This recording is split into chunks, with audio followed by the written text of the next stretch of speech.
Sa anibersaryo ng halos isang buwang pagkubkob ng MNLF sa Zamboanga City. Pero nang balikan po ng News 5 ang syudad, halos walang ipinagbago ang lagay ng mga residente.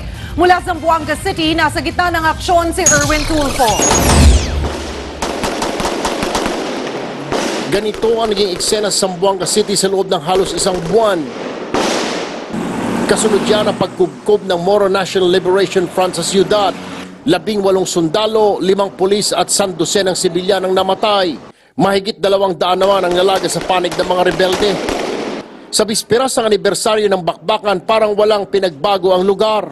Libu-libong bahay pa rin ang wasak-wasak ng aming balikan. Ito ay isang bahagi ng barangay Rio Hondo na nasunog, binomba at nawasak noong digmaan ng nakaraang taon. Subalit makalipas ang isang taon, ito pa rin ang itsura ng lugar. Kaya naman ang mga residente hanggang ngayon sa evacuation center pa rin nananatili. Higit 12,000 individual ang wala pa ring matirhan. Ang ilan sa kanila dito na namatay. Sa kanyang huling State of the Nation address, sinabi ng Pangulo na may higit 7,000 bahay ng ginawa para paglipatan ng mga apektadong residente. Pero tanong nila, nasaan na yon? Kung hindi pa mag-ano ng gobyerno, i-aaklas po kami. Humihingi naman ng pag-unawa ang lokal na pamahalaan ng Zamboanga.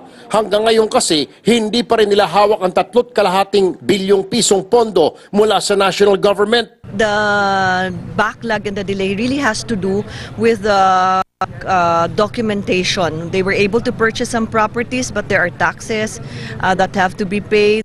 Siniguro naman ng Defense Department na tuloy ang pagtugis sila sa founding chairman ng MNLF na si Nur Miswari para panagutin sa nangyaring pagkubkob sa siyudad. Ang Alagang Kapatid Foundation naman tuloy ang pamahagi ng school supplies sa mga estudyante sa Zamboanga City. Umaaksyon, Erwin Tulfo, News 5, Zamboanga City.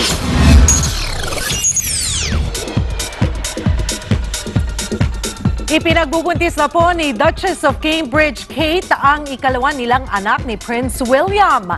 Nakakaranas na ng morning sickness si Kate gaya ng sobrang pagkahilo at pagsusuka. Wala namang detalye kung ilang buwan na siyang nagdadalang tao. Nitong Hulyo lang nang ipagdiwang ang first birthday ng kanilang anak na si Prince George. Magiging pang-apat sa trono ang ikalawang royal baby.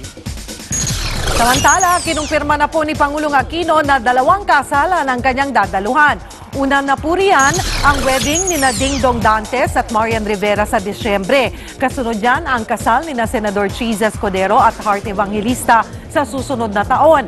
Nagpasalamat pa ang Pangulo dahil magiging best man siya at hindi ninong. Nang matanong ang Pangulo, abay kung kailan siya susunod, ito po ang naging sagot niya.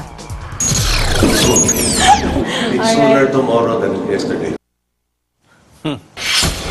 Sa tingin mo? Pwede tingin naman. mo ikakasal pa si Pangulong Aquino? Kasal siya sa trabaho niya. Trabaho? Parang, pero pwede pa naman. Pwede pa? Binata naman si Presidente. Pero bago po kami magpaalam, nais naming batiin si TV5 President Noel Lorenzana na nagdiriwang po ngayon ng kanyang kaarawan. Happy birthday po, sir. Happy birthday po, sir. Parang hindi natin naramdaman. Pansit, no? Ha? Walang pansit. Oo. At saka nag-birthday din natin naramdaman si Eric Montas. Eric, ha? Hindi na natin naramdaman. Kala mo, nakalimutan ko na yan, ha? At mga kapatid, yan po ang mga maaksyong balita ngayong gabi. Para sa tuloy-tuloy na panonood ng balita, pumunta lamang po sa news5.com.ph, ang nangungunang news video portal sa Pilipinas. Ako po si Cheryl Cosim. Ako naman po si Martin Andanar. Saan man, kailanman, kapatid, higit sa balita, aksyon.